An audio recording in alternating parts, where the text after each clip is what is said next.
Welcome back to Grief Inspired. Today is Q&A day, which means I respond to some of the comments that I get on these YouTube videos. But first, I want to make sure that you know about a grief journal. It's called Finding Hope, Love, and Grace in Grief. You can find a link below. This is a journal to work through one day at a time to help you process some of your grief. There are writing prompts to help you journal. There's a little section each day for some gratitude. There's a section to tap into how your emotions are and what you're experiencing in that day. And then there's a section to help you reflect on what you actually need in the day. So if you think today, what do you need today in this very moment? So I hope that you will try that out. If you have purchased the journal, I would love to see a picture of you with the journal. Of course, Amazon reviews will also help. So thank you in advance. So for today's video, though, I want to read a comment and then answer to a question. So about a month ago, I got a message from Emily on one of my videos, and she said, "Thank you, Catherine, for you. I lost the love of my life 6 weeks ago, and it's been the darkest, most difficult time of my life.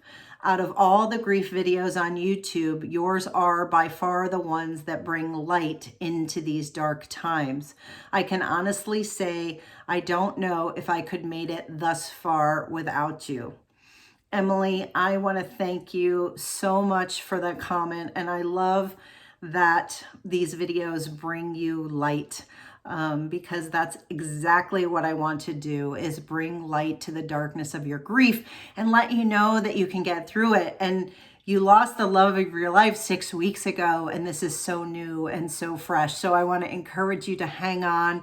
Be sure to send me an email at griefinspired@gmail.com if you want to talk one-on-one. I would love to have a conversation with you and talk about the love of your life and how you're going to move forward in honor of your love, but still make it through. So thank you, Emily, for your comment. And then secondly, I got another comment from Herb, and he said that I lost my daughter 2 months ago and the pain is too much. I hope nobody says you should stop grieving by now. There is no time limit. Herb, oh my goodness, 2 months ago to lose a child, to lose a daughter. Wow. 2 months is like a blip in the grief radar, particularly when you've lost a child. As you may know, I am 11 years into my grief, and I still feel the grief of my son. Now, it's not as painful now as it was early on, but 2 months is seriously, this is going to take time for you. So I applaud you for coming to the channel and for trying to find something to ease your pain. And I hope that I can bring some light to the darkness of your grief.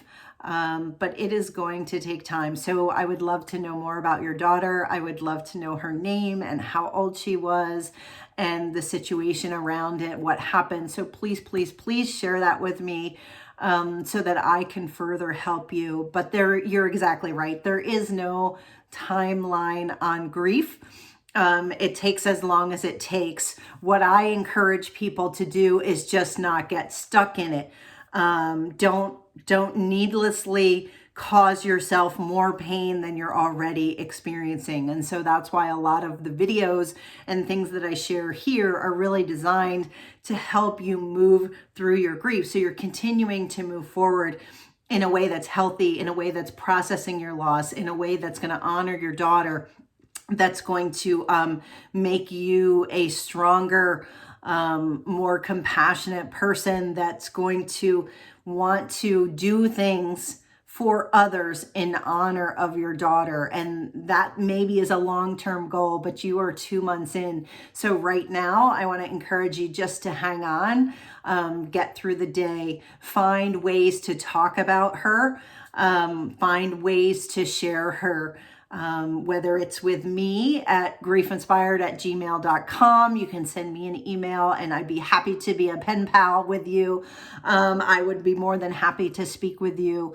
Or it's finding a support group or talking to a therapist. But you really, my advice for you is don't keep it all in. Grief needs a place to go. And that's one of the reasons why I promote my grief journal, is because if you write it down, if you write down what's in your head and you write it down on paper, it's a way to let your grief out. So the goal for you, Herb, is to find ways to let that grief come out that's obviously a healthy way. And whatever that is for you, we can figure that out together. But definitely hang in there. You've got this. You can make it through. And for any of you who are here and you're feeling overwhelmed by grief, I want you to know that I've got you. That you can come to me and I will give you all of the tools and all of the help that I can share with you to try to make the process a little bit lighter for you. Because that's what I think it's all about. For me, that's what grief brought to me, is the ability to be able to talk to others, to share with others, and hopefully be able to help. So I hope you found this helpful. Again, reach out to me if I can be any of a further of assistance, and keep your questions coming, because I will continue to answer your questions here as often as I can. Bye for now.